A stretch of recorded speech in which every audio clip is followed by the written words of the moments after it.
Bom, pessoal, bom dia a todos e todas. Enquanto a Iesca está ali terminando de configurar o seu computador, que hoje está sem referência, eu queria só aproveitar esses momentos iniciais aqui do nosso encontro, só para fazer uma breve recapitalização, falar um pouquinho mais do seminário, porque se alguém estiver assistindo o vídeo, tem uma ideia.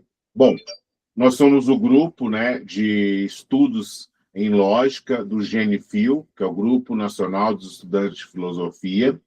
Nós, através do grupo, organizamos diversos tipos de encontros, né? No começo, houve alguns cursos, eu mesmo gravei e coloquei na descrição do grupo um curso de lógica, que é o que é oferecido hoje, geralmente, na maioria das faculdades, né? Lógica 1 ou Lógica 2, que é o CPC e o CQC.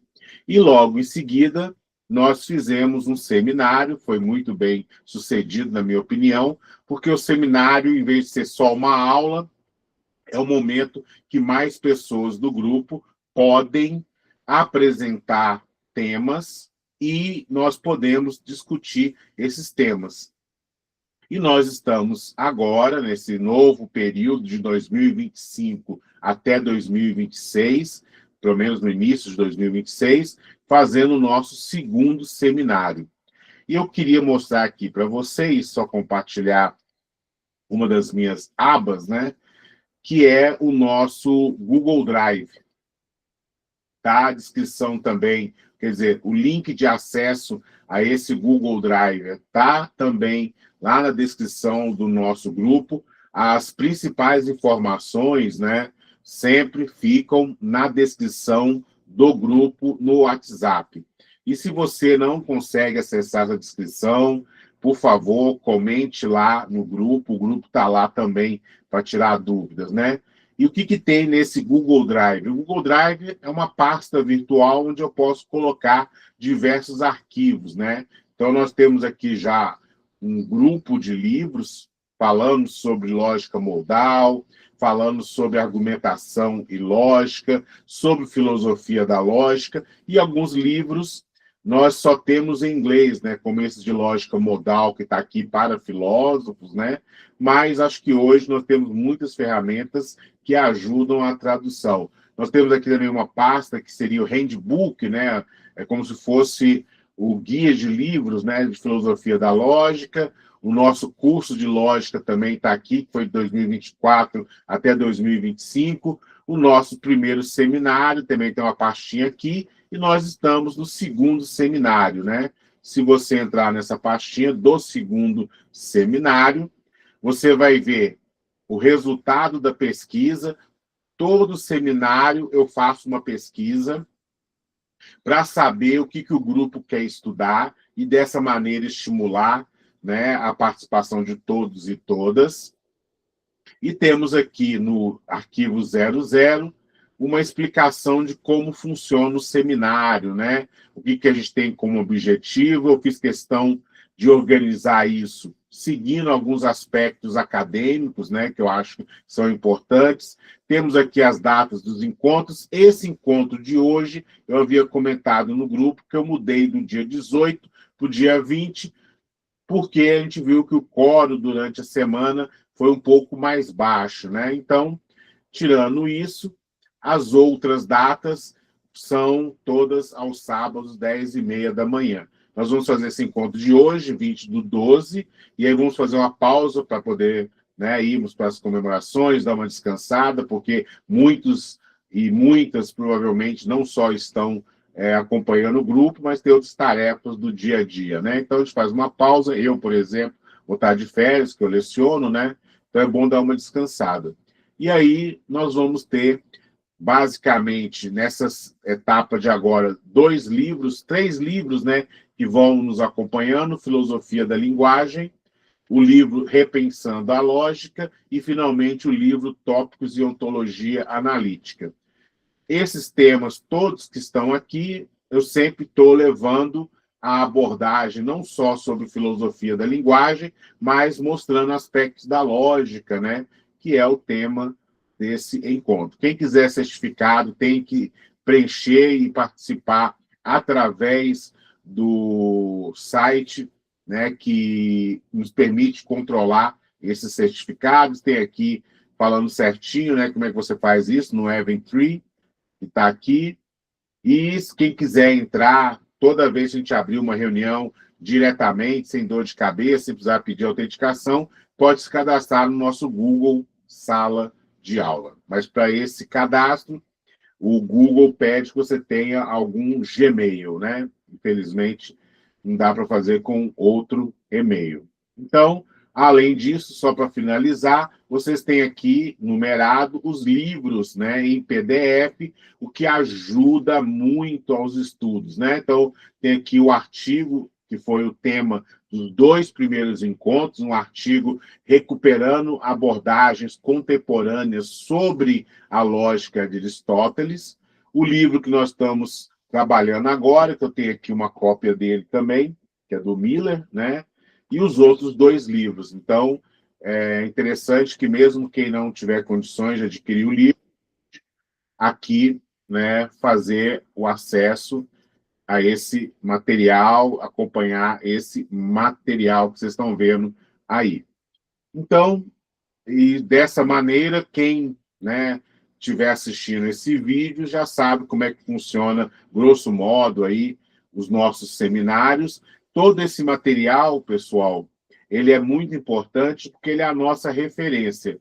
Quando nós estudar filosofia... Bom dia, Lúcia, seja muito bem-vinda. Quando nós vamos estudar filosofia, geralmente, nas instituições de ensino superior privadas, nas faculdades e universidades, nós temos a preferência de tentar ler, compreender e destacar a argumentação dos filósofos no texto que eles escreveram, né? Aí tem alguns problemas que você tem, primeiro, talvez, a tradução, né? Que pode levar a alguma dor de cabeça sobre palavras, então aí acaba sendo necessário ler no original, e aí ler no original, por exemplo, no caso do Frege, seria ler em alemão, aí um outro filósofo seria ler em grego antigo, e etc. Então tem toda uma questão que é muito importante de análise dos textos, e eu optei, nesse seminário, por escolher alguns artigos e livros que vão nos guiar, né? Então, além da opinião de quem está, né, apresentando, além dos argumentos que quem está apresentando pode trazer, esse livro, esses artigos, nos permitem ter uma visão mais formal daquilo que nós estamos propondo como objeto de estudos aqui no grupo, né? Isso tudo eu acho que é muito importante, porque a filosofia ela é construída a partir da argumentação. Então, você pode defender inúmeras teses acerca do que um filósofo ou filósofa escreveram, né? Agora, nós temos que separar sempre entre o que de fato foi escrito, qual é a análise que está acontecendo, para que a gente tenha sempre uma boa referência acerca dos estudos que nós estamos conduzindo. Então, feito essa introdução, eu queria perguntar, Iesca, se você conseguiu resolver as eventuais dores de cabeça que está aí, se você vai conseguir apresentar. Oi, professor, vou conseguir. 2 minutinhos só, que eu tive que reiniciar aqui essa belezura. Ok.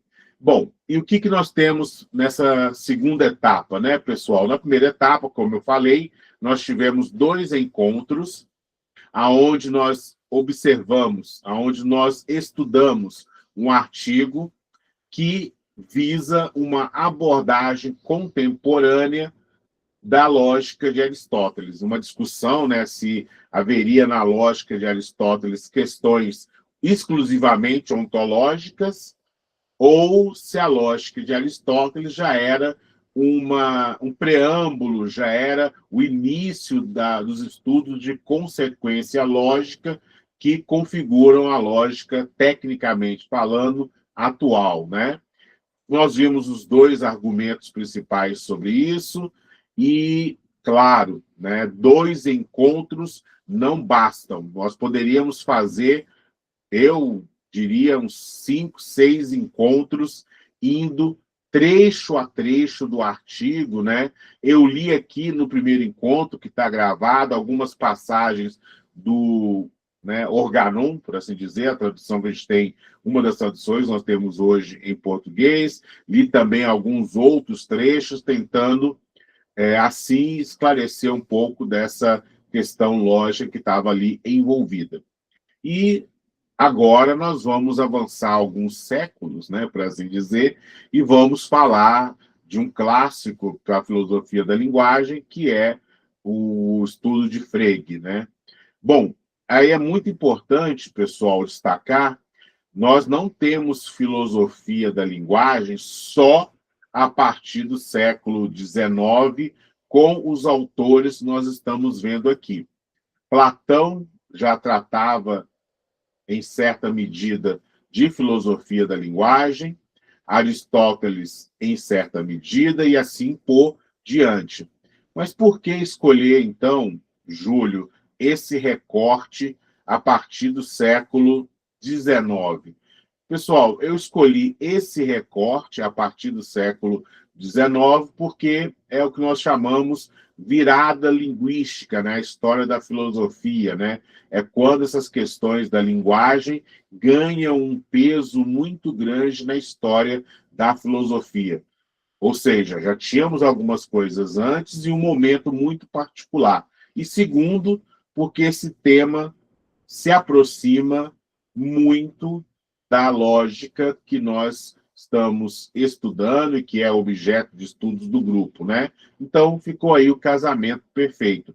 Se fosse um grupo só de filosofia da linguagem, com certeza nós estaríamos ampliando mais esse cenário.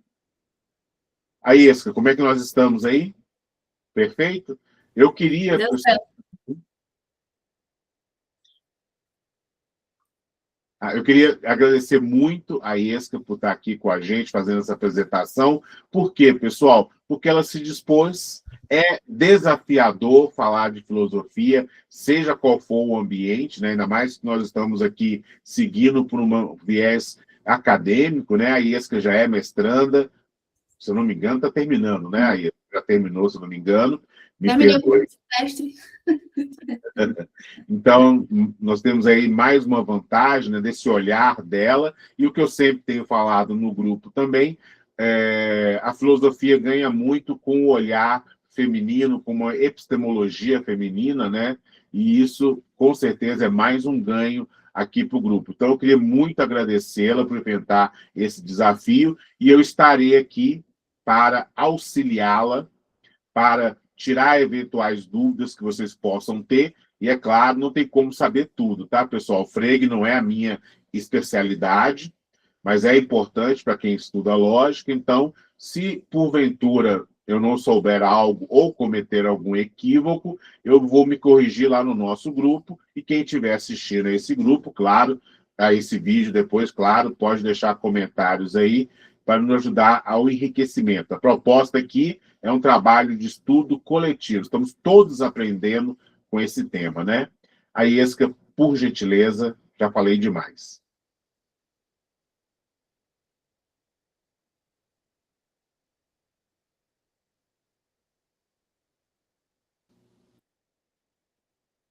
Nós só não estamos te ouvindo, tá, Esca?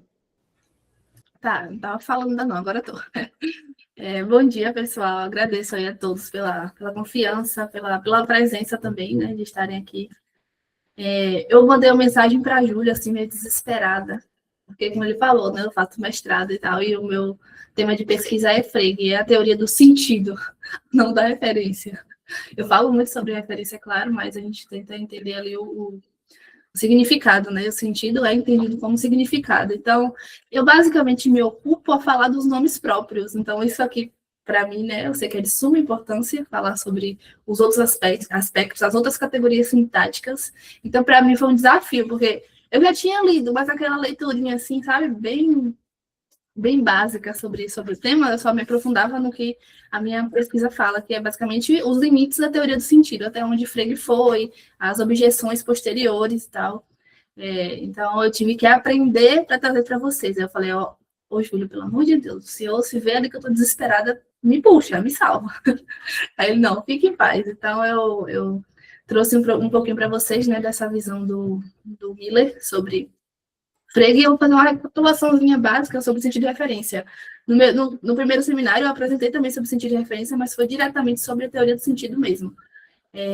Basicamente, Frege pensa, né, Frege fez, como o professor apresentou, essa virada linguística, ele participou depois, na verdade, né, dessa virada linguística. Ele é considerado o pai da filosofia da lógica. Ele mudou tudo o que tinha para ser mudado de fato, né? A lógica aristotélica foi totalmente deixada de lado. A gente usa essas coisinhas básicas como valor de verdade, que é mais matemático do que de fato de Aristóteles, mas e também, diferentemente do que Júlio falou, na minha graduação eu só aprendi lógica formal. Então, eu aprendi lógica proposicional, predicados, como Júlio, né? Nesse nosso curso, e eu também não fui tão assídua, né, como deveria ter sido, tal. Sou mãe de uma criancinha, então foi meio complicado, mas eu aprendi lógica formal, então a gente aprendeu assim, aprendi muito bem porque o professor é muito bom, mas queria ter aprendido essas outras partes. Então, voltando, né, ao sentido de referência, basicamente Frege achava que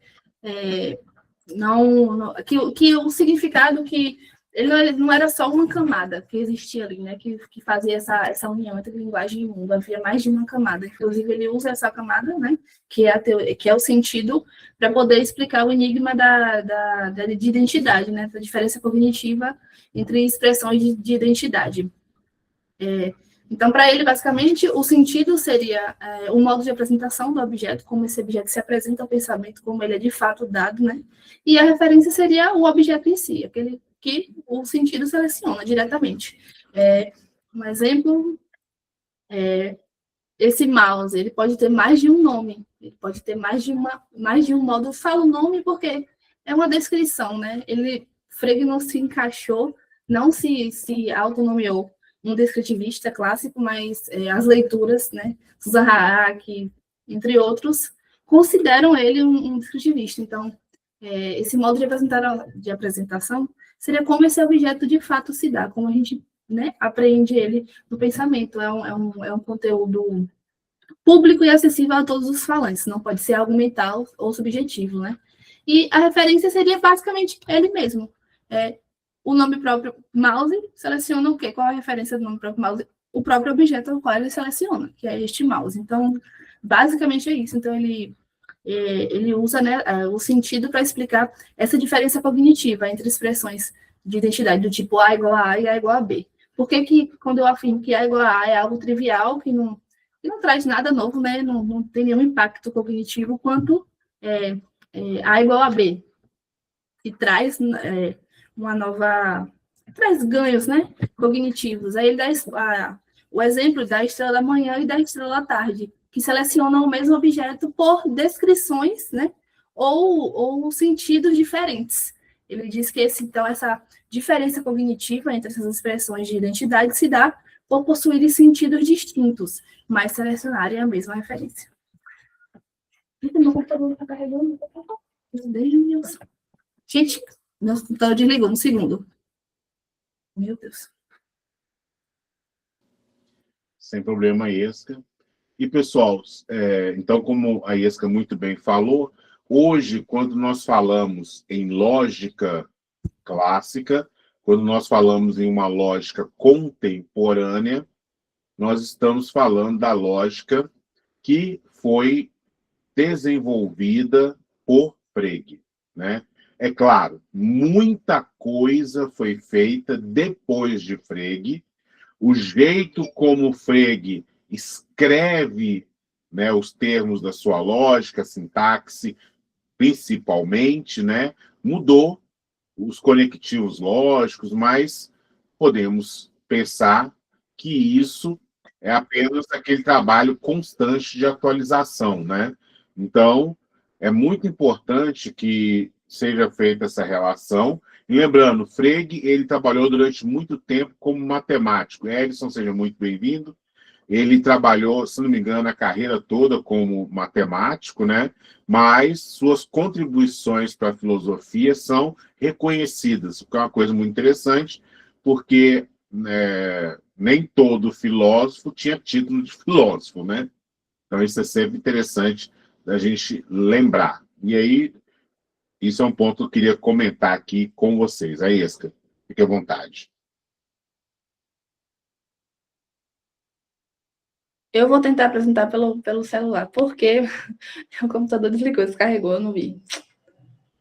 Deixa eu ver como eu faço isso, que eu nunca fiz pelo celular. Vamos ver. Tá.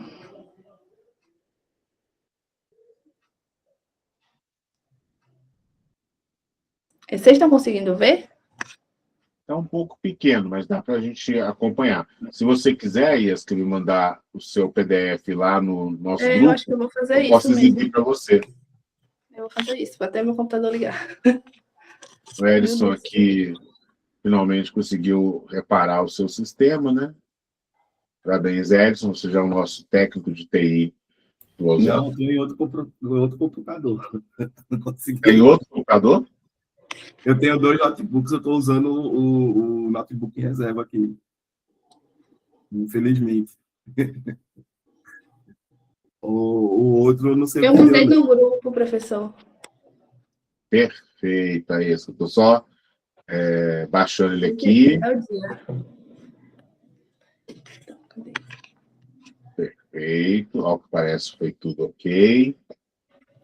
Agora deixe-me compartilhar. Acho que agora vai. Vou até meu computador ligar aqui. Está aparecendo aí para vocês, pessoal? Sim, tá aparecendo.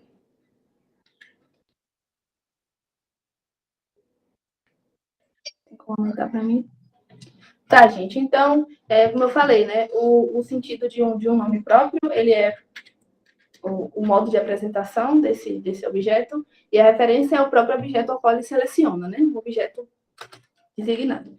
E aí, Frege, ele estende isso para além dos nomes próprios. No sentido de referência, ele tem essa cronologia. Ele fala primeiro dos nomes próprios, né?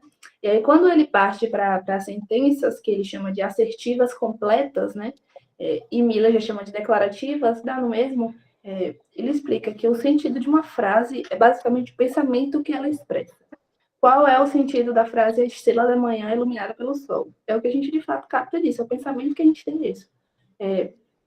Pensamento público, né? Claro, esse sentido público.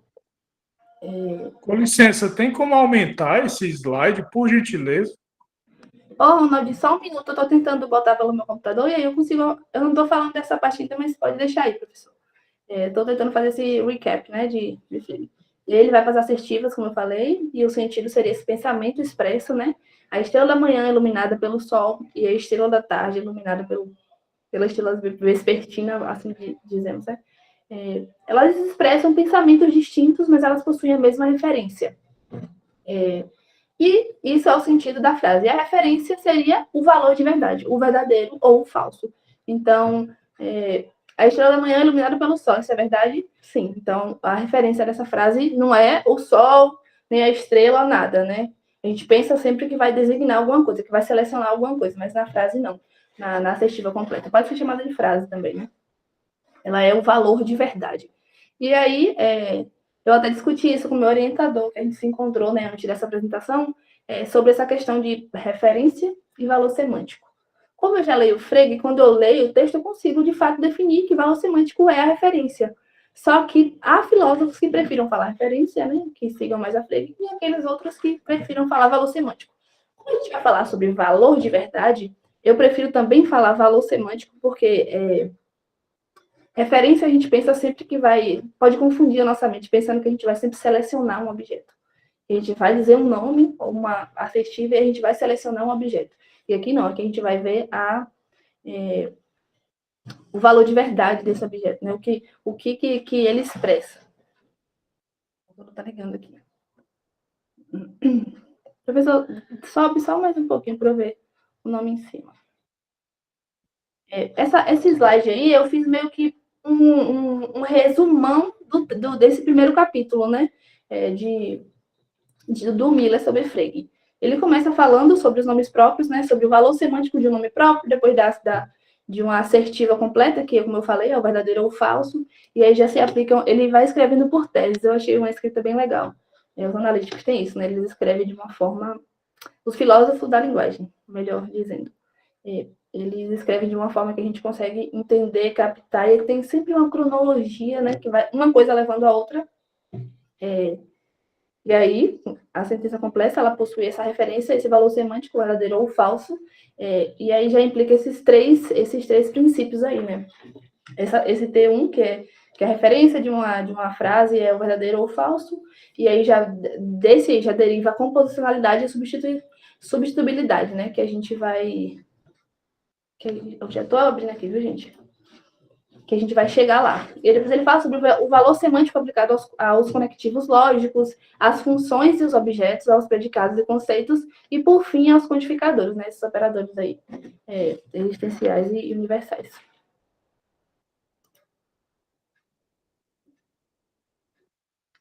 Eu preciso enviar para vocês o meu... Pode passar aí. O meu linkzinho, que Júlio me deu uma ótima ideia. Eu fiz um documentozinho separado, eu vou mandar o link para vocês, o documento é aberto, que eu fiz um mini dicionário, onde eu coloco, né, as coisas que falam sobre todos os termos que a gente usa aí, como validade lógica, o que é um argumento, o conceito, a extensão do conceito, a extensão da função. Tá abrindo aqui para a gente poder. Tá, basicamente a filosofia, né? A lógica faz parte da filosofia, e na lógica a gente estuda basicamente os argumentos válidos, né? O que o argumento válido possui como característica é que, em nenhuma circunstância, eu tinha colocado no lugar de não há nenhuma circunstância concebível. E aí o meu orientador me chamou a atenção. Ele falou, concebível não, concebível já vai muito para o subjetivo. E Frege é totalmente discriminador com essa questão mais subjetiva, né? Então, eu mudei para possível, porque, de fato, não há nenhuma circunstância em que um argumento válido possua as premissas verdadeiras e a conclusão falsa. Mas eu botei isso aí para a gente meio que ter essa caminhada de filosofia para a lógica, da lógica para o objeto de estudo da lógica, que é o argumento válido, que é esse argumento válido, e até chegar na semântica, né? Que é o que a gente vai chegar. Então, o que importa semanticamente é apenas o valor de verdade. Se uma proposição ela é verdadeira ou falsa. Dessa referência, né? É verdadeiro ou falso. Agora, pode descer, professor.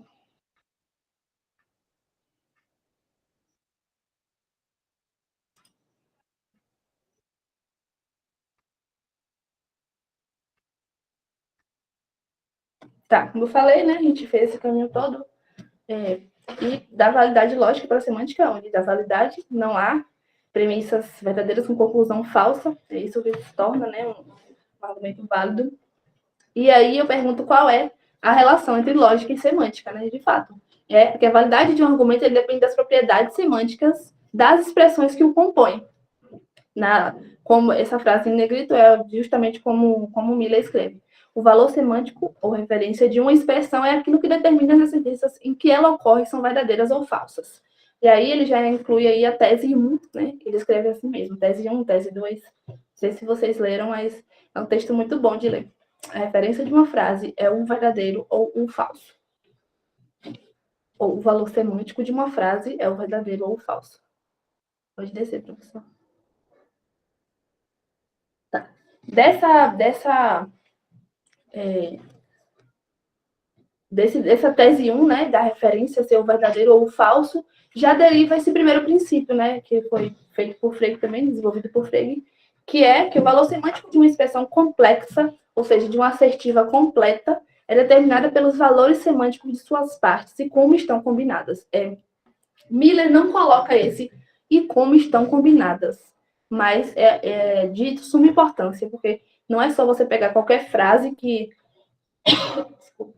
Não é...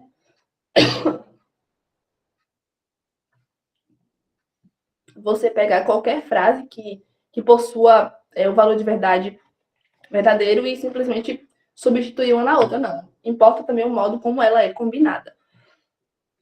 Ou seja, em uma frase do tipo... Gente, desculpa. Isso é muito importante, pessoal, e só tomando um ponto aqui. E outra, Ronald, você está com a mão levantada, você tem alguma pergunta que você gostaria de fazer? Não, na verdade, foi só que eu pedi para aumentar o slide. Já pedi, já falei. Ah, tá certo. Obrigado, Ronald. Pessoal, é muito importante isso que a Iesca está colocando aqui. De novo, né? Eu sei o quanto a lógica ela é um tanto árida. O que eu quero dizer? Nós estamos vendo um tantão de letras, um tantão de fórmulas. E isso, para muitos alunos e alunas, parece muito mais matemática do que filosofia. Mas, na verdade, é só uma maneira de apresentar a um estilo de fato mais matemático, considerações que carregam teses filosóficas, né? Então, qual é o ponto aqui que a Iesca está muito bem colocando para a gente? Você pode ter uma sentença, como, por exemplo, P e Q. O que é P e Q? Uma sentença como Júlio é professor, P, e Q, Júlio gosta de chocolate. Agora, e se eu fizer uma sentença do tipo Júlio é professor e gosta de chocolate? Júlio é professor ou gosta de chocolate? E assim por diante, né? Esse que é o ponto da combinação que a Iesca traz para a gente, né? E essa combinação, ela não é infinita e ela não é feita de qualquer maneira para Frege, né? Por quê? Ele vai usar o que nós chamamos de conectivo lógico. Então, você vai estar sempre, de alguma maneira, combinando, usando e, ou, se alguma coisa, então outra, e assim por diante. Então, essa questão da combinação ela é muito importante, porque uma sentença complexa é a combinação de sentenças mais simples. Essas sentenças mais simples carregam o verdadeiro e o falso, né? E o resultado dessa combinação continua sendo verdadeiro ou falso, que nós hoje usamos a ferramenta da tabela verdade, como a Iesca está colocando aí no slide para vocês, como um modo desse estudo. Lembrando, se você não sabe o que é uma tabela verdade e os conectivos lógicos te deixam confuso ou confusa, não há problema nenhum. É necessário dar uma olhada no nosso curso de lógica, tá, pessoal, que está lá na descrição do grupo. Modéstia à parte, foi um curso muito bacana, porque tivemos a participação dos nossos, né, membros do grupo, o curso foi legal, com muitas dúvidas, tem muitos exercícios, né? E é esse o desafio, estudar lógica atualmente na filosofia é estudá-la sobre esse viés matemático. Tem outras coisas que dá para fazer também, né? Mas essa é a base a partir da qual se constrói várias outras questões. Aí, Iesca, você se sente à vontade para continuar?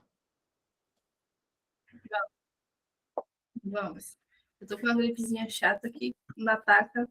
Não, sem problema. Então, o princípio de composicionalidade, ele fala justamente disso, quando a gente pega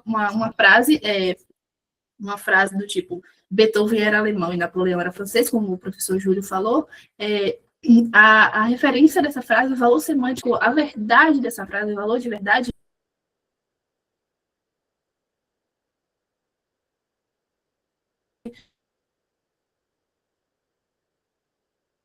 né?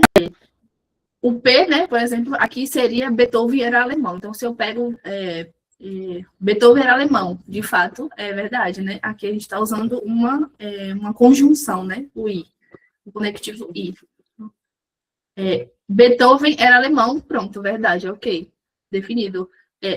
E o que seria... E Napoleão era francês, de fato, Napoleão era francês. Então, com os dois valores de verdade, né, com a composição dessa expressão, a gente produz um valor semântico, que aqui no caso é P, que então seria V, verdadeiro, porque quando eu falo Beethoven era alemão e Napoleão era francês, eu estou afirmando as duas coisas. Então, se eu tiver uma dessas duas expressões que seja falsa, né? Agora aqui eu não botei, então, não sei por que foi essa setinha. Porque eu fiz isso aqui pelo látex, e ficou meio doido. Então, basicamente isso. Não é simplesmente você pegar uma frase e pegar a referência de cada palavra que compõe essa frase assertiva, né? Essa sentença assertiva, e simplesmente dizer que a referência disso aqui compõe essa frase, a referência disso aqui compõe essa frase, e deu nisso. Não. A gente tem que pegar a expressão completa, como o professor falou. Beethoven era alemão e Napoleão era francês. Esse tipo de formação, né?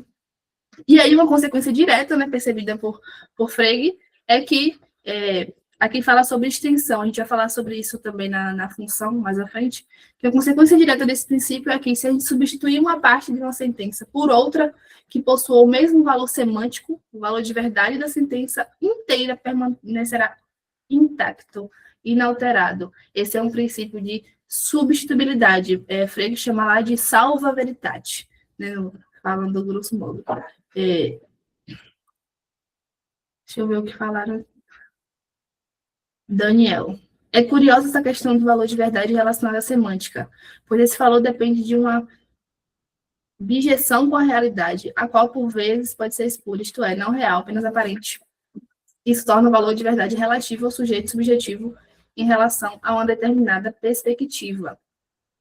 Assim, quando a gente vê semântica, a gente não pensa basicamente nisso, né? Mas na lógica ela tem, de fato, isso. Valor semântico tem, de fato, essa direção. Não sei se respondi o que você falou, mas a gente pode responder mais à frente. O professor Júlio me ajuda no final. Então, a tese 3, transcrita do texto, é basicamente a substituição de um constituinte de uma sentença por outro que tenha o mesmo valor semântico, deixa o valor semântico, isto é, o valor de verdade da sentença inalterado. Ou seja, se eu substituo, por exemplo, como eu falei, da estrela da manhã e da estrela da tarde, se eu substituo, por exemplo, a estrela da manhã por Vênus, que é a estrela da manhã de fato, não vai haver essa diferença. Essa parte de substituibilidade é muito mais explicado pela teoria do sentido do que assim, pela referência, né? Porque, como eu falei, estrela da manhã e Vênus, elas são representações de um mesmo objeto por modos de representação diferentes, né? Então, mas selecionam o mesmo, que é a estrela Vênus. Então, não muda. Então, a gente já vê da validade lógica, a gente viu o que acontece, né? Que já derivam esses dois problemas Esqueci o nome. Professor, eu acho que eu consigo apresentar. Não consigo não. Deixa aí. Pode ir descendo, por favor. Quando você estiver podendo apresentar, é só você falar, tá? Ou não? Sim. E só fazendo um comentário, pessoal, aproveitando que o Daniel falou também para dar apoio à IESCA, é claro que é isso, né? P é verdadeiro porque uma condição do mundo nos permite, por assim dizer que P é verdadeiro. Então, P é Júlio é professor de lógica. Existe um indivíduo, Júlio, em algum lugar do mundo, e a profissão dele é professor de lógica. Então, por conta de tudo isso, P é verdadeiro. Agora, P poderia ser também a IESCA é uma professora de lógica. Substituir P por a IESCA é professora de lógica, ou por Júlio é professor de lógica, não altera o valor de P, porque ambos são sentenças verdadeiras, né? Então, esse é um outro ponto muito interessante. Se, por alguma condição, algo é verdadeiro e outra coisa também é verdadeira, todos podem ser P, por exemplo, né? É claro que há questões filosóficas aí, porque é necessário investigar melhor o que é falar as condições do mundo me permitem encontrar essa sentença como verdadeira, que é a bijeção que o Daniel colocou para a gente, né? Bijeção é essa característica, né? Da gente falar que uma coisa é se, somente se, outra coisa também é, por exemplo, né? Aí, Iesca, com você. Eu consegui apresentar para o professor. Perfeito. Tá. Estamos na tese 3. substituibilidade, salvabilidade. Tá. Vai.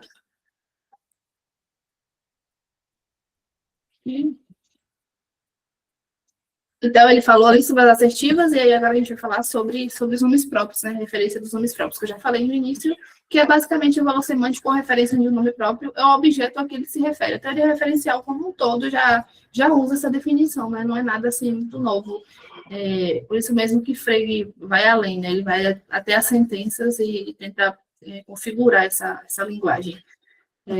Uma pergunta: que característica do nome Cícero determina o valor de verdade da sentença Cícero Romano, por exemplo? É o objeto ao qual ele refere, né? No caso, o sentido dessa frase, Cícero Romano, né? É o pensamento expressado, que ele é um homem que foi nascido em Roma, e a referência é o objeto que, de fato, ele segue, né? Se Cícero for, de fato, romano, então é uma frase com valor semântico verdadeiro, se não, o valor semântico é falso. Isso aqui é bem simples, a gente vai avançar para o mais, né? Tá, vamos lá. Agora ele vai falar sobre função e objeto. Eu vou enviar, deixa eu ver se eu consigo enviar aqui no chatzinho, caso vocês queiram.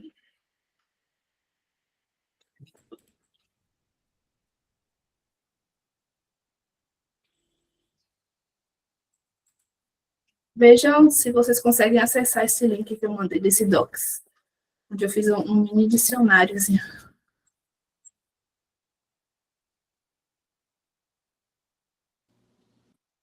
Aí, aqui, estou acessando, tá? Ficou muito bom. Tá muito rápido, né? Seu computador tá maravilhoso. Não estou com inveja. Eu vou te falar que hoje ele está colaborando. Hoje ele está colaborando. A pior coisa aconteceu com o Edson lá. Então, que eu abro aqui, ele fala, tem que atualizar, eu já desisto. Dá um desespero. Ele vai falar agora sobre o valor semântico, né, da função. E, basicamente, ele explica o que é uma função. A função é um domínio desse tipo, é uma expressão do tipo. Esse é um exemplo, né? Eu não gosto muito de usar duas variáveis, mas eu peguei um exemplo que ele usa, que é de y igual a 2x, né, que é uma função insaturada, né, que como o Frege chama, que ele diz que uma função, ela é insaturada, ela precisa de um argumento para ser completa, ela precisa de alguma coisa, né, nesse xzinho aqui, ela precisa que alguma coisa seja adicionada, né, então, o valor de y, isso é básico da matemática, depende do valor que a gente atribui a x, né, e aí esses números que x pode assumir, tudo que entrar aqui no lugar de x é um argumento, né, são os argumentos da função, são as diferentes formas que ele se apresenta. Por exemplo, para x igual a 1, a gente vai ter y igual a 2 vezes 1, a gente vai ter y igual a 2. Para o argumento 2, teremos 4, e assim por diante. E aí ele explica lá que esse conjunto aqui, né, que é formado, esses pares ordenados aqui, são a extensão de uma função. São a extensão da função. Todas as características, infinitos números, né? Claro que quando a gente vai usar uma função assim, a gente define o domínio, né, professor? A gente tem que ter um domínio que meio que não deixe de ser tão grande esse conjunto, dependendo do que a gente vai precisar. Exato. Ou seja, pessoal, matematicamente falando, uma função é, primeiro, uma relação. Então, por exemplo, a Esca é mãe, né? Então, existe uma relação entre a Esca e uma criança, existe uma relação entre a Esca ser filósofa, uma segunda relação entre a Esca ser mãe. A função é uma maneira de expressar essa relação. A gente vai ter, por exemplo, aí a gente está usando y igual a 2x, mas a gente está falando que a Esca é igual a ser mãe. Também seria uma outra maneira mais intuitiva de trabalhar. Mas por que ficar dessa maneira, Júlio, e não usar a Esca é mãe, a Esca é filósofa? Porque o que o Frege também quer é deixar isso no nível mais objetivo, no nível mais claro de compreensão diante das complexidades que podem aparecer. E o objetivo dos matemáticos, se é bem feito ou não é outra coisa, é deixar as coisas bem definidas. Sim. Deixar com que haja uma clareza para o entendimento. Então, a função vai atribuir a alguma frase o seu valor de verdade. Então, a função relaciona P com verdadeiro, a função relaciona P com falso, e assim por diante. Dessa maneira, fica um ponto objetivo diante das possibilidades que vão aparecer e permite fazer o famoso cálculo lógico, né? Como a Ias bem colocou aí. É isso, então essa função, né, desse formato aqui, como eu falei, Frege chama de insaturada, porque ela precisa desse argumento para gerar algum valor, ela precisa, né? É como se precisasse dessa entrada para ter uma saída. Fala-se muito assim. E aí ele fala também, né, que o exemplo, como o Júlio falou, uma função também seria desse tipo aqui. Assim, desse tipo. É par.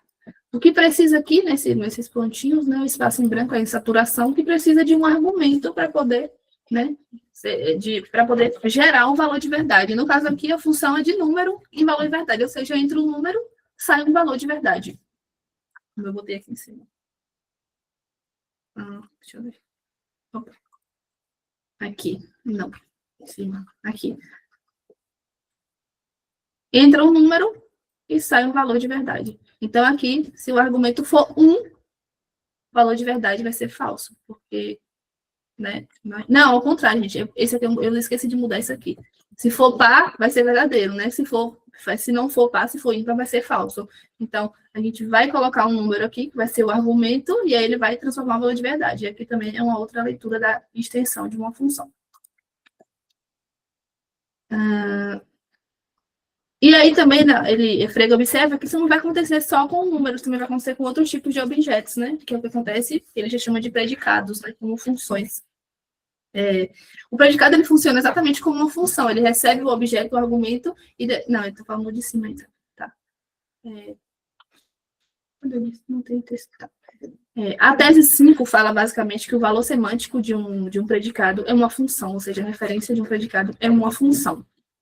Ou seja, o predicado, ele denota um conceito. No lugar dessa funçãozinha, do argumento, a gente vai ter um conceito, né? E qual é a função? E que é um tipo de função cujo valor é sempre um valor de verdade. Como eu falei, ele se pergunta, são sempre números? Não. A gente pode ter do tipo que é redondo, por exemplo, que a gente vai adicionar um outro objeto aqui, né? Como uma bola é redonda. Aí a gente já tem aqui uma função de objeto. O outro é função de número em valor de verdade, ou seja, entra um número, né, no input, e sai um valor de verdade. Gente, que é isso? Tá. E com os predicados é diferente. É uma função de objeto em valor de verdade. Entra um objeto, né, no lugar aqui do argumento, como argumento, e sai um valor de verdade. Pode ser um nome próprio, mas pode ser alguma outra coisa. Frege diz que uma expressão...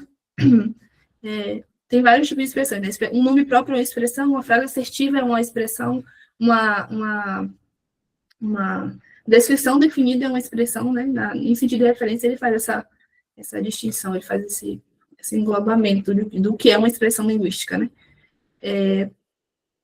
E aí, aqui também se aplica a substituibilidade aqui também, né? Nessa tese 6. Funções são extensionais, ou seja, se uma função f e uma função g tem a mesma extensão, então f é igual a g.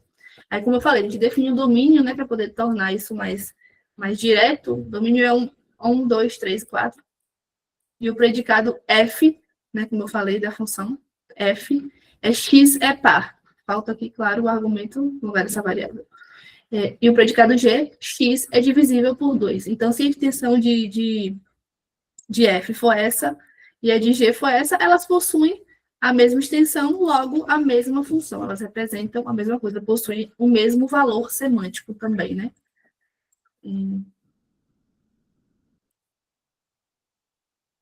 Como eu falei, ele falou sobre nomes próprios, sobre as sentenças completas, sobre função e objeto, predicado e conceito, né? Predicado e conceito. E aí ele vai aplicar agora o valor semântico do conectivo lógico, que é diferente. Na função, entra número, sai valor de verdade. No lugar do X, a gente bota um número e obtém um valor de verdade. No predicado, a gente põe um objeto, um nome próprio, uma frase. Filho, licença. Senta lá um pouquinho. Não. No predicado, entra um objeto e sai um valor de verdade. E no conectivo, a gente tem função de valor de verdade que transforma em valor de verdade, né? São os operadores verofuncionais, como o Frege chama. Deixa eu ver se tem uma explicação melhor no outro. Tá, não tem. O que é que a gente tem, então? Basicamente, vai entrar um valor de verdade, vai sair um valor de verdade, como, por exemplo, vamos fazer da conjunção. Você pega dois valores de verdade e retorna V, ou seja, no P a gente tem um valor de verdade, no Q a gente tem um valor de verdade, e o resultado disso, do V com V, vai ser mais um V, né? A gente tem esse tipo de pá aqui, ó. Estão conseguindo ver? Sim. Então, a composicionalidade também funciona aqui, né? Também é aplicada aqui. Ou seja, P é verdadeiro, entrou um valor de verdade, né? Q é verdadeiro também, logo, nós temos o valor de verdade, o verdadeiro. Então, a gente entra no lugar do X um valor de verdade, né? No lugar do argumento é um valor de verdade e que vai resultar num valor de verdade. Por isso que a gente tem esses três aqui, né? E aqui também a extensão, né, dessa função. Esse conjunto formado aqui, né? Também a extensão de função não se dá só com um número, se dá também nos conectivos, né, nesse valor de verdade, com o resultado de valor de verdade. Professor, você tem alguma coisa a adicionar a isso? Pessoal, olha que interessante, né? Aí, se você puder descer só um pouquinho, por favor, o seu slide. Então, pessoal, de novo, né? Olha a sacada do Frege. Nós já tínhamos na matemática essa ideia, né? Se eu tenho 1, 2 vezes 1 é 2. Então, se o argumento, ou seja, o valor de x for 1, o y vai ser par, né? Agora, isso significa que o que eu substituo no lugar de x me permite verificar se o y será ou não par. Ou seja, se é verdadeiro que ele é par ou se é falso que ele é par. A partir disso, ele constrói o que a Iesca colocou aí para a gente. E só lembrando, pessoal, o termo extensão pode estar na sua cabeça trazendo a ideia de estender, esticar, mas não é bem isso que está acontecendo aqui. Quando você tem um conjunto na matemática, que é o que a Iesca colocou muito bem aí, abre chave, alguma coisa fecha chave, essa é uma maneira da gente representar conjuntos na matemática. E não só isso. Essa maneira de representar conjuntos, aonde nós colocamos para vocês o que é o conteúdo de cada conjunto. Então, por exemplo, a Iesca colocou ali o primeiro conectivo lógico, que é esse traço que desce, né? Esse é o conectivo da negação. Qual é a sua extensão? Ou seja, quais são os elementos que nós podemos identificar na hora de tratar o conjunto? Bom, o que nós podemos identificar é o seguinte: são duas possibilidades, VF, FV. Então, o conteúdo do conjunto é que é a extensão. Quando você olha para um conjunto e olha para os seus elementos, você está diante de uma representação extensional do conjunto. E aí, próximo passo. Mas tá, Júlio, o que é VF-FV? Como é uma função, é uma relação. Qual tipo de relação? É uma relação entre uma entrada e uma saída. E, mais uma vez, pessoal, função é um tipo de relação, aonde, dado um valor, você tem automaticamente, ou por algum motivo, outro valor. Então, se a entrada da negação for V, a saída vai ser F. Se a entrada da negação for F, a saída é V. Agora, olhem no caso do E, nós não podemos ter só uma entrada e uma saída.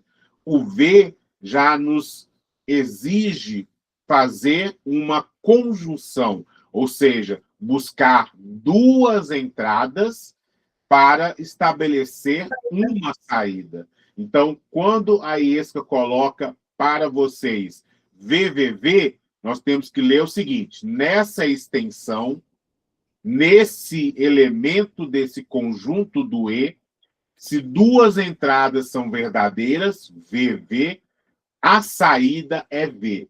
Agora, se vocês olharem ao longo dos outros termos, se não for VV, a saída não é V.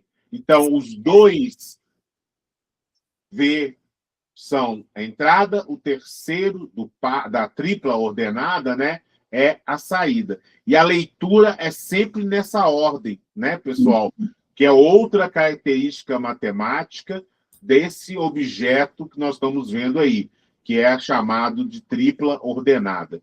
Eu falei demais aí, Esca, me perdoe. Assim, eu falei da função e vocês tiveram essa... Eu acho que não é diferença, não chega no mesmo, né? De ser algo que precisa desse argumento. A gente lê assim também, aqui o argumento e o resultado, correto? Vocês estão vendo o que eu estou marcando aí? Correto. É isso. Então, é basicamente isso. Essa entrada seria o argumento que a gente estudou lógica formal, por exemplo, pensa que o argumento é aquela parte lá do juízo, né? A proposição. E não. Aqui é esse conjunto, né? Que compõe, né? A frase como um todo. Essas afirmações. Ronald? Não, só para eu entender melhor. Se for F é ímpar, é isso? Se for F é ímpar. Se o domínio for de número, tipo, se você definiu isso, você está usando aquela função do y lá 2x5. Então quer dizer que se for ímpar é insaturado. É não. Isso? A função insaturada quer dizer que ela é do tipo... Por exemplo, vou tentar escrever aqui, gente. Difícil, viu? Eu estou tentando escrever é par. Por que ela é insaturada? Porque ela possui essa variável, essa parte em branco. Ela precisa de um argumento para gerar um valor. A gente está falando de valor semântico, né, na lógica. Então, ela é insaturada por isso, porque ela não possui esse argumento ainda. A gente pode adicionar aqui. Se for no conectivo, a gente vai adicionar um valor. Se for no predicado, a gente adiciona um objeto. E assim por diante. Tem como adicionar também o nome próprio, né? Como eu falei acima. Como tem... Aqui a gente adiciona um número, né? 2 é par. Tá? 2 mais 2 é par, por exemplo. 4 é par. E aí, assim por diante. Aqui não está funcionando nos conectivos, porque no conectivo a gente tem que ter uma função, né? Uma função aqui, no caso, seria P e Q, para poder gerar o valor. Então, é o argumento que vai gerar depois um valor. No conectivo é assim, precisa dessas duas, como eu botei aqui, ó. Então é só um exemplo, né? Par, é ímpar, é só um exemplo. Ali é só um exemplo, Certo.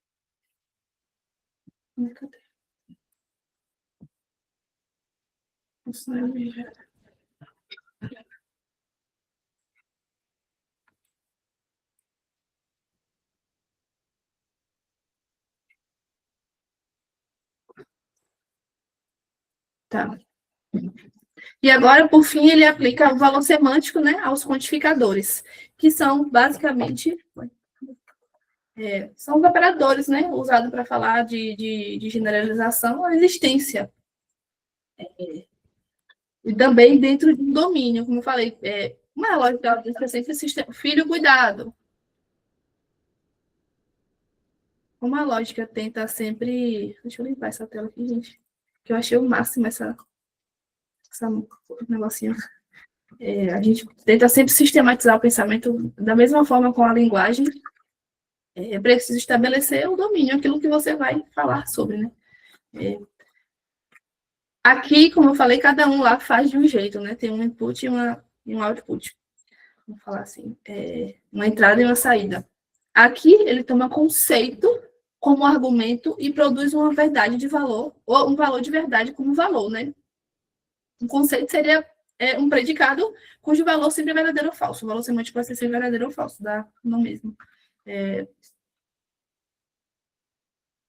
O quantificador universal, esse para todo, aqui como eu falei, né, eu estudei lógica formal na aristotélica, na universidade, e a gente já pensa naquele quadrado de oposições, não sei se vocês conhecem, eu sei fazer aquilo de cor salteado, porque eu era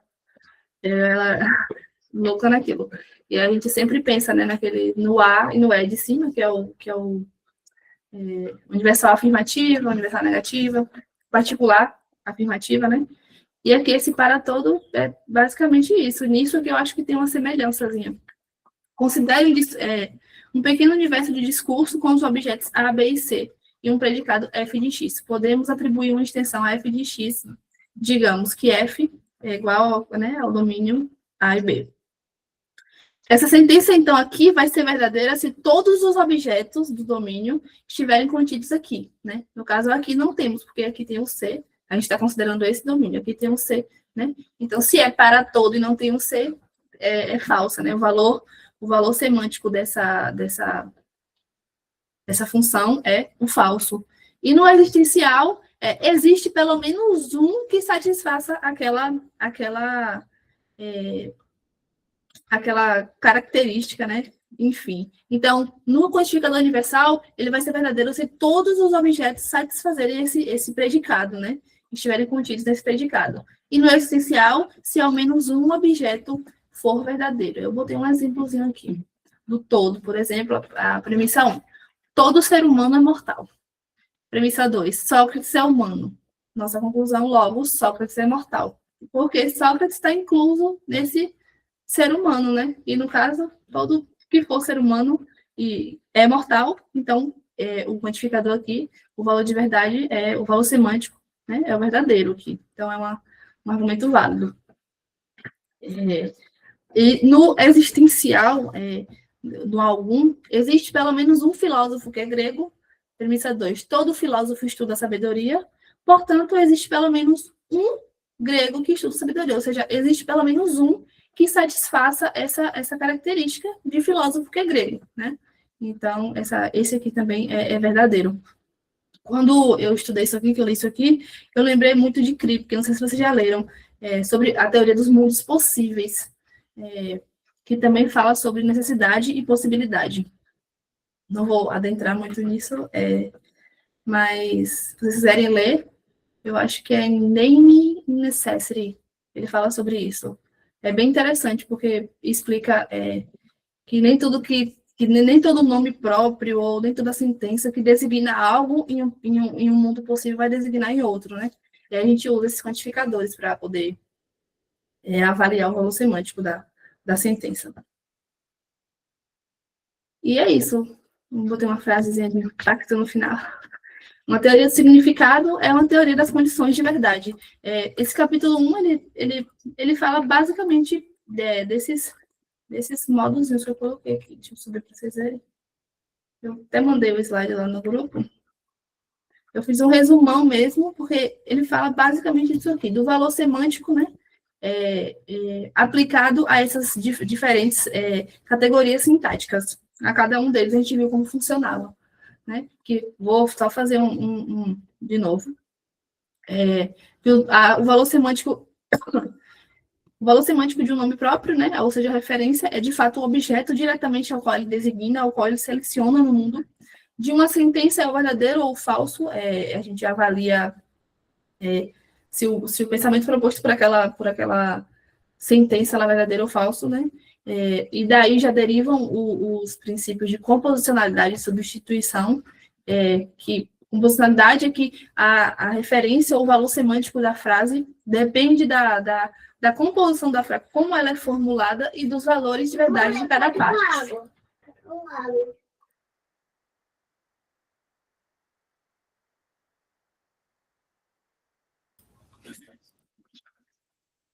Nós vemos aí os desafios de ser mãe e filósofo. Exatamente. O argumento aqui conjunto aí deu certo. Então, como eu falei, das sentenças assertivas já derivam esses princípios de composicionalidade, como eu estava dizendo, que as partes, né, dessa sentença, a referência do todo depende da referência das partes e de como elas estão compondo ali, né, aquela sentença, e de substituição. Se você troca um termo por outro de mesma referência, de mesmo valor semântico, você não vai ter a alteração do valor de verdade da frase como um todo. Isso é a derivação da referência de uma frase ser verdadeira ou falsa, né? São os princípios que derivam disso aí. No conectivo, né, a gente tem o valor semântico, ele é dado pelo valor de verdade de que forma? Entrando um valor de verdade no lugar do argumento e sai um valor de verdade também. Então, é a combinação de valores de verdade que gera um outro valor de verdade. Com as funções e objetos, a gente tem que entra um número, né? E sai um valor de verdade, no lugar da variável, no lugar do argumento, é colocado um número e a gente sai, né? E a gente forma esse valor de verdade. Então, a extensão dessa função seria esse conjunto de pares, argumento e resultado. Entrada e saída. No predicado, a gente tem no lugar de números, por exemplo, a gente tem nomes próprios, frase, enfim, qualquer outro tipo de objeto. Tem uma definição para objeto, eu não me recordo direitinho agora, ele fala lá no texto. Então, a gente, no lugar do argumento, a gente coloca um objeto e obtém valor de verdade. E a extensão também é o conjunto de indivíduos para os quais esse conceito é verdadeiro, esse predicado é verdadeiro, né? E nos quantificadores, a gente tem conceitos como valores de verdade. No caso, o conceito de que aquela frase que eu botei lá de Sócrates é grego ou filósofo é grego, satisfazem a esse quantificador, então é verdadeira, né? O argumento é válido, e no existencial, ao menos um precisa satisfazer o predicado, né? A esse predicado dado na função. E, gente, é basicamente isso. Eu me esforcei ao máximo para trazer tudo que esse primeiro capítulo apresenta para a gente. Vou tentar me preparar melhor, vou ter mais tempo. Eu também estava no final, né, do primeiro semestre do mestrado, foi bem corrido. Mas eu vou tentar trazer melhor para vocês, para a gente conseguir ter uma discussão legal, fazer um slidezinho maior. E é isso, obrigada pela atenção. E agora vamos conversar um pouquinho, vamos debater. Bom, Aieska, mais uma vez, muito obrigado, né? Eu queria destacar a importância e o desafio de aceitar aparecer para poder compartilhar tudo isso com a gente, os desafios que todos e todas enfrentam, né? No dia a dia. A gente está aqui hoje, num sábado, sem nenhuma outra intenção que não compartilhar o conhecimento, né? Então, isso é muito louvável. E a apresentação, na minha opinião, foi excelente. Já denota, né, pela sua cadência em direção ao mestrado, o quanto você já está cada vez mais trabalhando esses temas e dominando esses temas, e vem por aí uma dissertação brilhante, provavelmente, né? Então, vai dar tudo certo. Eu sei da ansiedade, eu sei o quanto a gente fica um pouco inseguro e insegura com relação a isso, mas, pelo que nós estamos vendo aqui, e outros e outras podem falar para você, aí o caminho está bem sedimentado, vai dar tudo certo. E lembrando, né, pessoal, mais uma vez, poxa, professor, será que todos esses elementos matemáticos que aparecem, essa também é uma das belezas, né, da filosofia analítica, da lógica, na minha opinião. Então, não há problema nenhum se você achou estranho ou estranha, mas se a gente parar para olhar com atenção para esse modo de expressar as ideias, os argumentos, a gente ganha uma clareza. Não resolve todos os problemas, mas ganha-se um modo de exposição que eu acho que é muito importante, porque a filosofia, muitas vezes, depende da linguagem a qual ela está aderindo, né? Então, quando a gente lê um texto da Grécia Antiga, é muito importante notar que algumas palavras são diferentes. Forma, né? Quando a gente vê Aristóteles falar da forma, ou quando a gente vê alguma coisa sobre o ser, né? São palavras que naquela época tinham uma conotação que talvez em certa medida, é bem diferente de hoje, né? Mas hoje nós temos a linguagem da matemática, nós temos uma linguagem científica sendo cada vez mais desenvolvida, então, em algum momento, isso viria a influenciar a filosofia, né? E eu acho que é um ganho muito grande ao estudar isso. Aí, esse que eu trouxe os pontos que eu acho que são muito importantes aqui, né? Frege, através da sua experiência com a matemática e diante dos problemas que precisavam ser resolvidos para dizer que algo que foi escrito gramaticalmente correto é ou não é verdadeiro, através das teses que o Miller organiza, e eu concordo com a Esca, eu acho esse livro muito bom. Agora, a Esca falou uma coisa que eu queria repetir, que é muito importante. Esse livro que nós estamos lendo é o livro definitivo sobre filosofia da linguagem? Não. Por quê? Porque é isso que é estudar filosofia também, né, pessoal? Entrar em um conjunto muito grande de teses, abordagens, interpretações e construir, a partir disso, uma perspectiva sobre o que o filósofo Frege disse, né? Ou como ele quis dizer e etc. Então, tudo isso aí é importante para quando vocês estiverem estudando ou gostarem do tema, né? Isso aqui é só a ponta do iceberg, né? Não há como dizer que nós estamos saindo daqui especializados em Frege, mas nós estamos saindo daqui agora com uma visão mais elaborada, mais organizada e aprofundada do filósofo, que a gente não vai encontrar no ensino médio, por exemplo.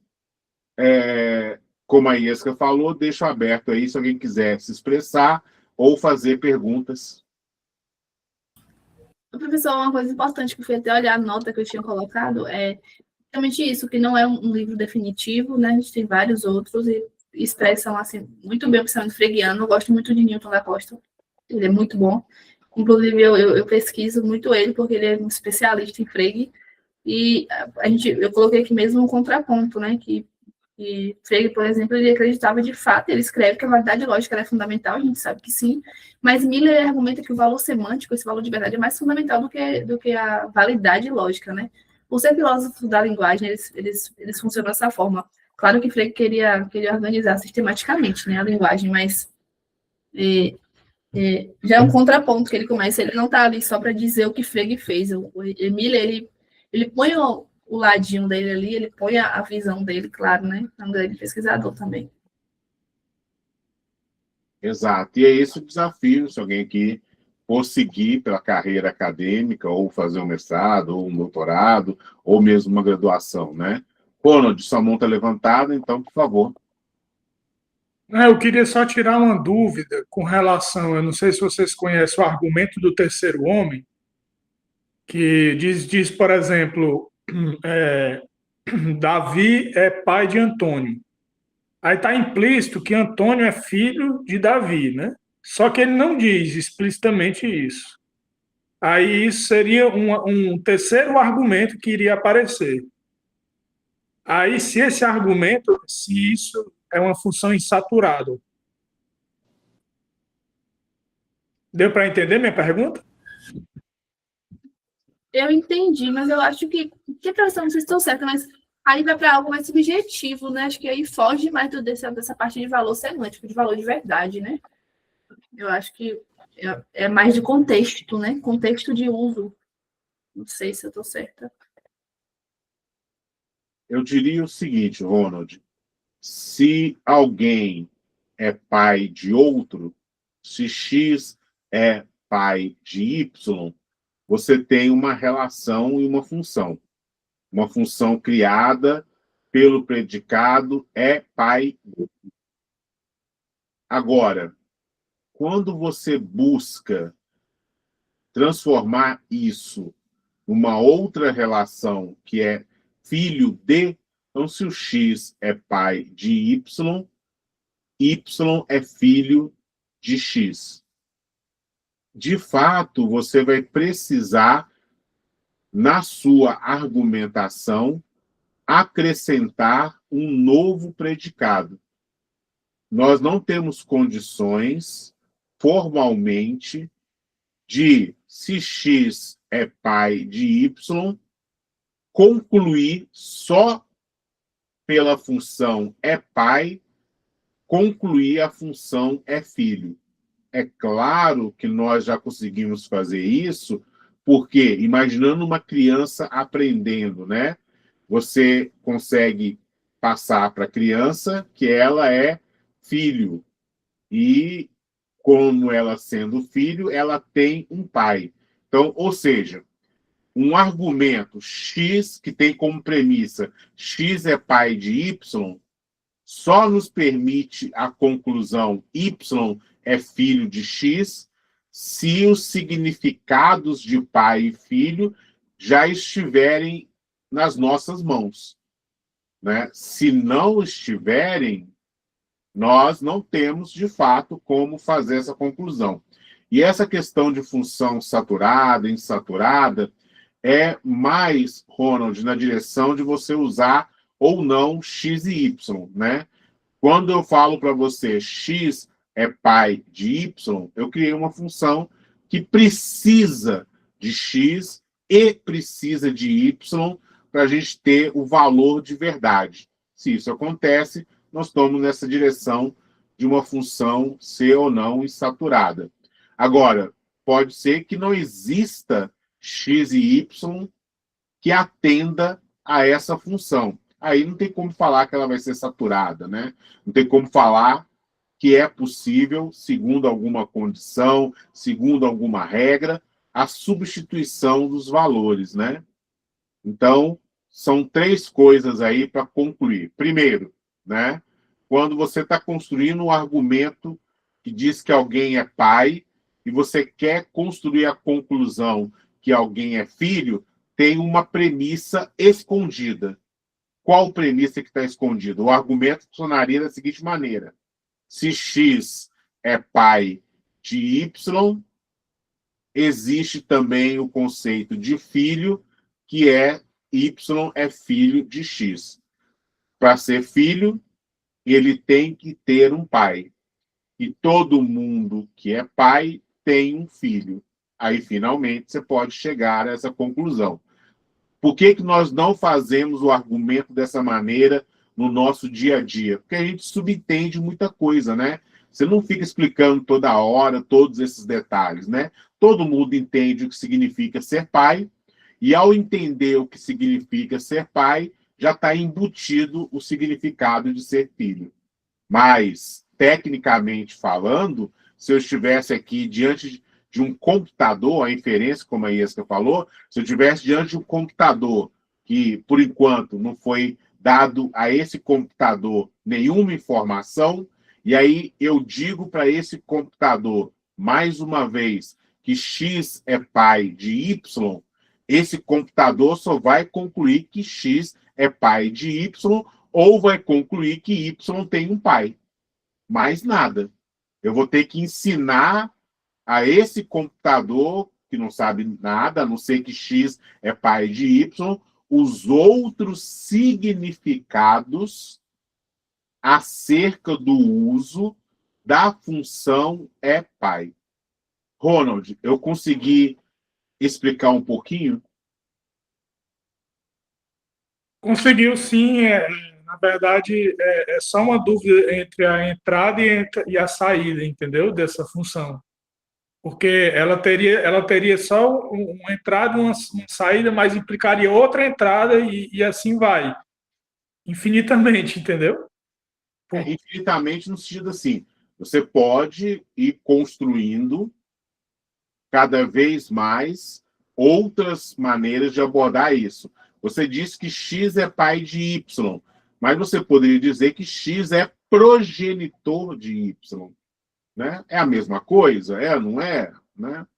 Mas acho que o ponto aí é sempre tomar cuidado, que a gente só consegue fazer uma inferência, a gente só consegue chegar a uma conclusão se nós conseguimos encontrar tudo que está envolvido para chegar naquela conclusão.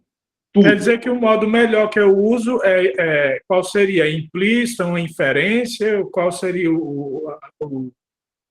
a classificação disso, disso que do filho, né? Do filho que não foi expresso. Para você fazer uma inferência a partir da função pai, você precisa expressar mais informações. Você precisa explicitar outras relações que estão associadas à relação ser pai.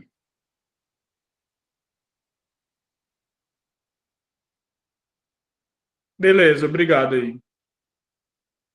Mais dúvidas?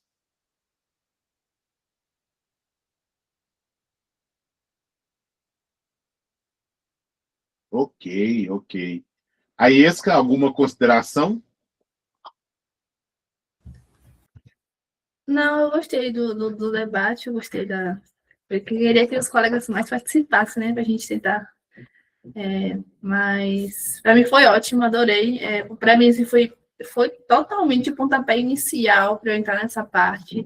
Meu orientador já estava querendo me tacar nisso aí, querendo me enfiar nessa parte. Então, para mim, foi assim, de suma importância essa apresentação, mesmo com os erros, a gente vai aprendendo, né? Vou até divulgar o nosso grupo do Genefil no mestrado do PGFIO, que é novo aqui na Bahia, né? Aqui na UESC. É o primeiro mestrado em filosofia aqui. E é isso. Muito obrigada. Espero que da próxima tenhamos mais pessoas, mais colegas. Boas festas a todos. Descansem a mente, porque vai vir coisa mais complicada. Obrigada. Aí, Esca, mais uma vez, obrigado a você por aceitar o desafio. E, pessoal, como é um seminário, minha recomendação muito forte da leitura antecipada do texto, porque não tem como nenhum dos nossos colegas que vai apresentar aqui apresentar todo o texto nos seus detalhes, né? Como acontece em algumas aulas na filosofia, né? O professor chega, abre o texto, aí lê o primeiro parágrafo, lê o segundo parágrafo, aí lê o terceiro, geralmente já acabou a aula, né? Já teve tanta coisa para falar, só dos 3 primeiros, aí vem a segunda aula, a terceira aula, e às vezes você fica ali lendo um livro, a disciplina inteira, quer dizer, livro não, né? Às vezes o capítulo do livro. Agora, o seminário tem uma outra abordagem, né? Você faz uma leitura, o apresentador ou apresentadora faz, né, um overview e nós vamos sempre abrir para eventuais dúvidas, né? E aquilo que eu sugeri, quem leu lá o texto, né? Toda vez que você lê um texto de filosofia ou relacionado à filosofia, tenta elaborar perguntas. Ah, mas isso é uma parte difícil? Com certeza. Mas quando você tenta construir uma pergunta sobre filosofia, sobre um texto de filosofia, você dá um primeiro passo para tentar evidenciar o seu grau de compreensão daquele assunto. Ah, mas às vezes a pergunta não ficou boa, mas esse já é um primeiro ponto técnico, né, interessante para todos e todas. E tomando muito bem as palavras da Esca, né, espero que vocês possam estar com a gente aqui. Nós vamos dar aí um período de quase umas 3 semanas para dar descansada. Então, dá para ler o próximo capítulo. E, para nossa sorte, a Esca assumiu esse desafio do primeiro e do segundo capítulo, né? Então, vamos agradecê-la novamente. Que, de novo, né? Além de professora, filósofa, é mãe, assim como vocês, além de filósofo, estudante de filosofia, tem milhões de coisas para fazer. Então, fazer isso com vontade, com interesse, né? É uma entrega muito desafiadora. Mas vocês não estão sozinhos. Nós estamos aqui, queremos dialogar filosofia com vocês. E quem assistiu a essa aula, por favor, fique aí. Então, 2 para casas. Acessar o Google Drive do Genefil, que está na descrição do grupo. Acessar ao livro do professor do Alexander Miller, né, a Filosofia da Linguagem, está lá em PDF, e ler o segundo capítulo e, a partir dessa leitura, construir 1 ou 2 perguntas, ok? Fiquem de olho na data. Muito obrigado, boas festas. que vocês possam curtir bastante esse período agora, né, com a família, com as pessoas e os entes queridos, né, que vocês possam, né, renovar as energias e que nós tenhamos aí um 2026 com muito estudo, com muita troca, né, para que a gente possa cultivar a nossa alma, né, a nossa mente, a nossa alma, o nosso ser. Ele, na minha opinião, é bem cultivado a partir desse interesse saudável pelo conhecimento, né? Perfeito? Um beijo, um abraço para todos e todas. A Esca, mais uma vez, muito, muito obrigado. E obrigado, Lúcia, Vanice, Inácio, Carlos, Edson, Bárbara, por ter estado aqui com a gente. O Ronald, que teve que sair, Carlos. Nós vemos, então, lá no grupo, todos os dias, e daqui quase um mês para o próximo encontro. Obrigado, gente. Desculpa aí, meu computador deu pau. Eu tive que, no meio do processo, pegar um computador reserva, ligar e... Hoje foi dia. Prejudicou tudo. Nós vamos contar no dia da sua apresentação, Edson. Eu já combinei com a Iesca aqui no privado, vai fazer uma 70 perguntas para você. Mas eu vou chegar junto na próxima apresentação, entendeu? Vou participar mais. Obrigado, Aisca. Ótima apresentação, diga-se passagem. Obrigada, muito obrigada, gente. O desafio mais um concluído. Tchau. Até mais. Cheiro no coração.